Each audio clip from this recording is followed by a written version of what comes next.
edad, entonces digamos que sobre todo en las mujeres jóvenes en etapa de vida sexual activa y pues en los extremos de la vida. El grupo sanguíneo A positivo.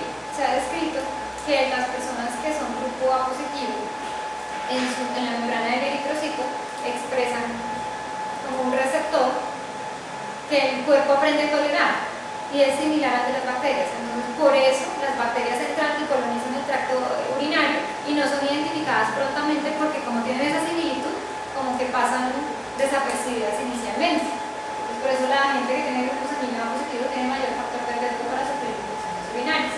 El sexo, lo que decíamos, las mujeres tenemos mayor factor de riesgo pues porque tenemos una letra mucho más corta. Las relaciones sexuales, pues por el trauma repetitivo hace que todas las bacterias que se encuentran en el perineo pues, puedan ascender de manera más fácil. El cateterismo, los pacientes que usan el cateterismo intermitente, pues obviamente la introducción de este elemento y la invasión de este elemento pues, puede facilitar la entrada de las bacterias. La obstrucción, entonces, por ejemplo, un cálculo o la hiperplasia prostática o alguna malformación en todo el tracto urinario que obstruye el flujo normal de la orina, patrocina también las infecciones urinarias. La lesión medular, ¿por qué? Porque como no va a haber un adecuado mecanismo de vaciamiento de la vejiga, van a empezar a quedar residuos remanentes urinarios que van a actuar como un caldo de cultivo para el crecimiento de las bacterias allí. El embarazo, como lo decía el doctor, es un factor de riesgo y en una infección alta en contexto de mujer embarazada es complicada.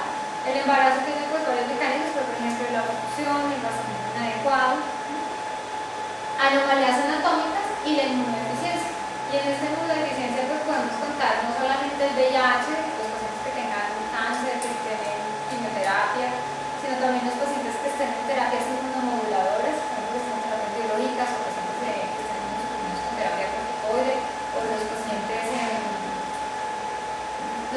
diabéticos que ya vemos que tienen alteración de su función inmunológica. ¿Cuáles son los mecanismos de defensa del tracto urinario? Pues primero el pH y la osmolaridad de la orina. La orina tiene un pH con tendencia ácida para que disminuya el crecimiento bacteriano. De hecho, varias de las estrategias que se usan para evitar las infecciones o para hacer un cotratamiento son, por ejemplo, administrar ácido ascórbico que acidifica la orina o también el cranberry, el arandán.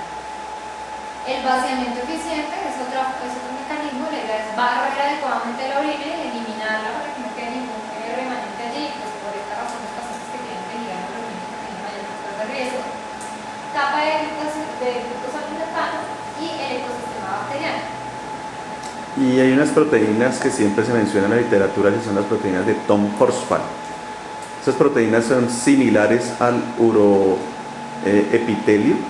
y entonces la bacteria se une a esas proteínas y se eliminan por la orina, las proteínas de Tom Horsfall. Clasificación de las infecciones de vías urinarias según la vía de entrada. Hay tres vías de entradas: la vía ascendente, que es la principal, la vía hematógena y la vía linfática. La más importante es la ascendente, es decir, que el exterior, a través del tracto urinario, asciende la bacteria y llega pues, hasta el punto de generar la infección, ya sea una cistitis o sea ya una infección alta como pielonefritis. Esto representa más o menos del 80 al 90% de los casos y es más común en mujeres. La vía hematógena pues, es una segunda vía de distribución de la infección y es cuando tenemos una sepsis de otro origen que posteriormente por vía hematógena llega y complica con la infección urinaria. Y la vía linfática. Generalmente la hematógena no es tan frecuente y se da más en pacientes que están en edad intensivo o que están en sepsis. No es lo más frecuente. Acordémonos de la clasificación de las infecciones urinarias según el nivel anatómico. Entonces está la clasificación de vías urinarias altas, es aquella que compromete riñones y ureteros. Y la infección de vías urinarias bajas es vejiga, uretra y próstata.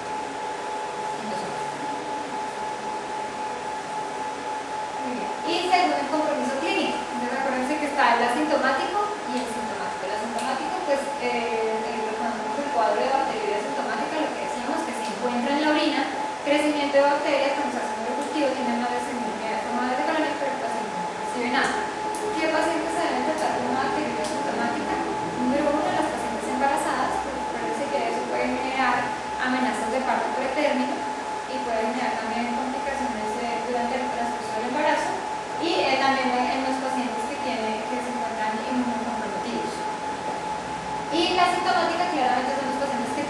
Y otros pacientes, ¿no? O sea, la bacteriuria asintomática, embarazo, ¿cierto?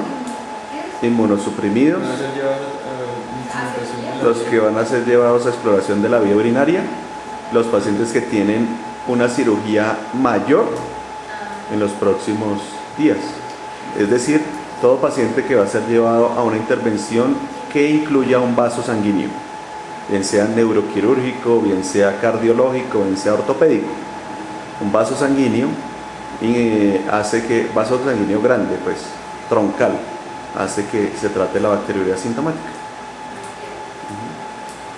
Y asintomática, pues aquel paciente que tenga la presencia de bacterias y los síntomas que se debe tratar. Según la severidad de lo que vimos, está complicada y no complicada, y esa complicada y no complicada se puede dar por criterios de la malformación anatómica, porque tenga un compromiso, pero también por la manifestación clínica. O sea, no es lo mismo un paciente que tiene síntomas irritativos, pero no presenta nada más, al paciente que ya empieza a comprometerse con fiebre, con signos de respuesta inflamatoria. Recordar acá también es súper importante que los diabéticos y los abuelitos no son típicos de presentar cuadros normales. O sea, a veces abuelitos pueden estar en sepsis y no presentan fiebre. Más o menos el 30 al 40% de los ancianos no presentan un cuadro de infección urinaria del tipo. Entonces, las infecciones urinarias no complicadas generalmente son en pacientes que no tienen ningún factor de riesgo, no tienen ninguna enfermedad de base, predominantemente son en mujeres jóvenes con vida sexual activa y pues son aquellas que adquiridas en la comunidad. ¿Cuáles son las infecciones urinarias complicadas? Aquellas que se presentan en ancianos, en cualquier sexo, dijimos predominantemente complicada en hombres cuando son menores de 60 años.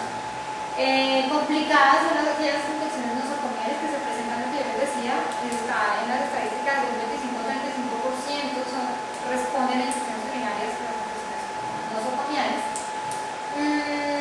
Son la principal causa de bacterias nosocomiales de infección urinaria.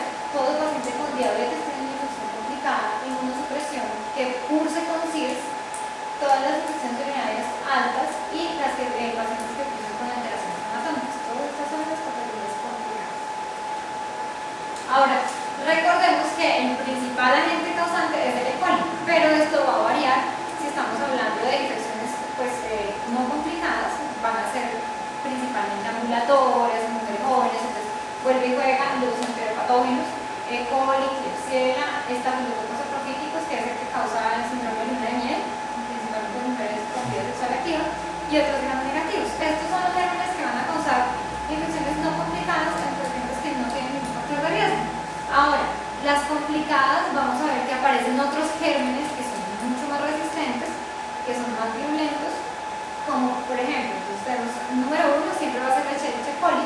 Aquí ya tenemos Klebsiella pneumoniae, Proteus mirabilis, que está muy relacionado con la urticaria, Pseudomonas aeruginosa, Enterobacter y Enterococcus.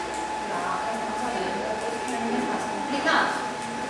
¿Cuáles son los síntomas? Hay que reconocer en la clínica que hay dos tipos de síntomas: los síntomas irritativos y los síntomas obstructivos. Entonces, los síntomas irritativos son para frecuencia, nicturia y suyo. O sea, la frecuencia es la poliuria, el aumento de la frecuencia con poca cantidad. Y los síntomas obstructivos, disminución de la presión del chorro, vacilación, intermitencia, goteo posmiccional, pujo o utilización de musculatura abdominal al orinar. Recuerden eso.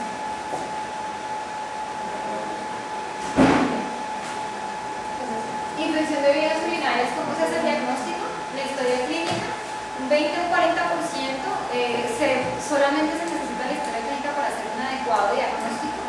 En la literatura reportaban que por esta razón, por ser de 20 a 40, que es un porcentaje alto, hay muchas mujeres en las que no hay necesidad de hacer ningún otro examen más, simplemente se puede dar el manejo ambulatorio. La clínica es muy clara. El examen físico, pues que buscan el examen físico, si el paciente tiene CIRS, si tiene una perfusión. El examen físico generalmente de las infecciones urinarias no complicadas no manifiestan mayor cosa, aquí buscando más bien tener casos de infecciones urinarias altas. En el examen de orina comentaban que podemos encontrar la reacción de esperanza leucocitaria y los nitritos positivos. Estos dos tienen, la esperanza leucocitaria tiene una sensibilidad del 77% y los nitritos una sensibilidad del 81%. Y cuando los encuentras positivos, los dos, la sensibilidad aumenta hasta un 90%. comentaban que en la microscopía, observar en la microscopía de la orina, tiene una sensibilidad del 65% y una sensibilidad del 74%. Sin embargo, el que tiene más especificidad y sensibilidad es el grano de orina. Tiene una sensibilidad del 96% y una especificidad del 93%. Entonces, pues comentaban que en algunos lugares, pero pues casi en la mayoría está disponible esto para clínicos, entonces sería el ideal para tomar una decisión inicial. El urocultivo, pues obviamente es el gol estándar para realizar el diagnóstico, pero pues no se puede hacer en todos los casos, porque no, digamos, pacientes, mujeres jóvenes que no tienen ninguna complicación, pues no tienen ninguna, no es costo efectivo realizar este tipo de exámenes, porque la misma historia clínica ya se puede definir la conducta. El hemograma, en caso de pues, pacientes que ya tienen comprometido su sistema, su respuesta inflamatoria, o que tenemos factores de riesgo en que estamos buscando alguna complicación adicional, y las imágenes son poco específicas. ¿Para qué sirven, por ejemplo, las imágenes? Para buscar factores de riesgo, pero eso generalmente se hace